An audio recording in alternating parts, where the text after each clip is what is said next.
Our next company is Capri Communities LLC of Waukesha. Capri Communities has grown to $15 million in annual revenues and 131 employees. The company operates 19 senior living communities across southeastern Wisconsin and strives to improve residents' quality of life while also making them feel that they are at their own home.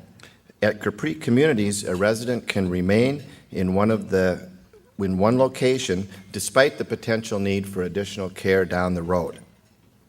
The company has 1,044 units of independent and assisted living residences in Milwaukee, Waukesha, Germantown, Whitewater, West Dallas, Sturtevant, and Kenosha. Please join me in welcoming Capri Communities owner James Tarantino. Our next Italian recipient is Jim Tarantino. Capri Communities, in their application for this award, one of their senior residents wrote, it's a safe, secure place to grow old. And I think that's about as great of a testament as you can get from a client, from a customer. And as more of us baby boomers retire, this industry is only going to grow. Capri recently launched a new initiative taking an independent living facility and introducing assisted living services. Jim, could you tell us how your business and your industry are changing and what you are doing to keep up? Well, thank you for having us, and good afternoon, everyone. We've been involved in the senior housing industry for about 20 years, and so we've seen some changes, and we see some additional fundamental changes that are occurring. I think, as Aldo referenced, one of the key elements of our business is developing relationships and being transparent. Our market and our residents that we serve are probably, I believe, some of the most savvy consumers that we have today, that we serve today.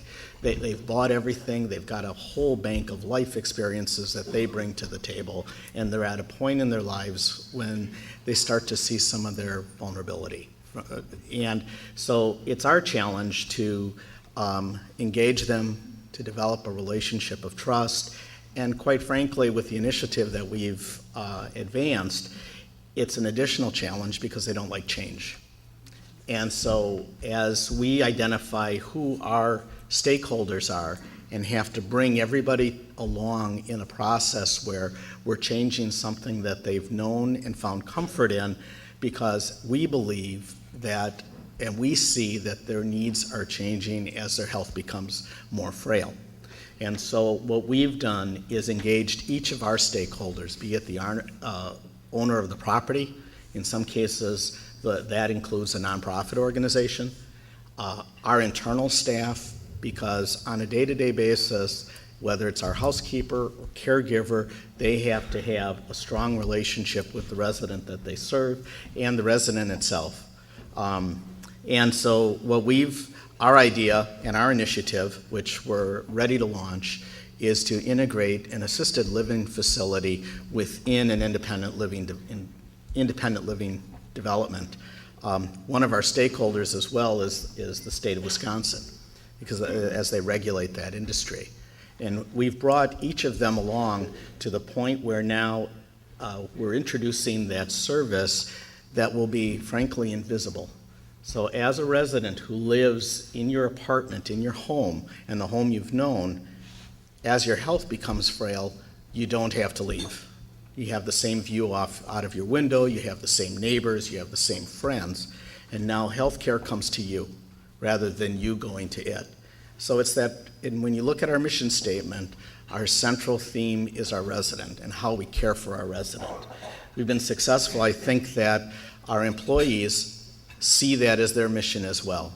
And I like to believe, and I think from the letters, and because our residents don't hesitate to contact me if there's a problem, some of which are my family, so you can imagine how our family get-togethers are at times. But the point is that we see ourselves in our business model as understanding what the needs of our residents are and adapting our model to what their needs are rather than in reverse.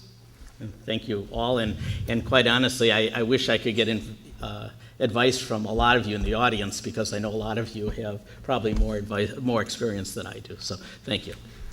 Well, thank you, Jim.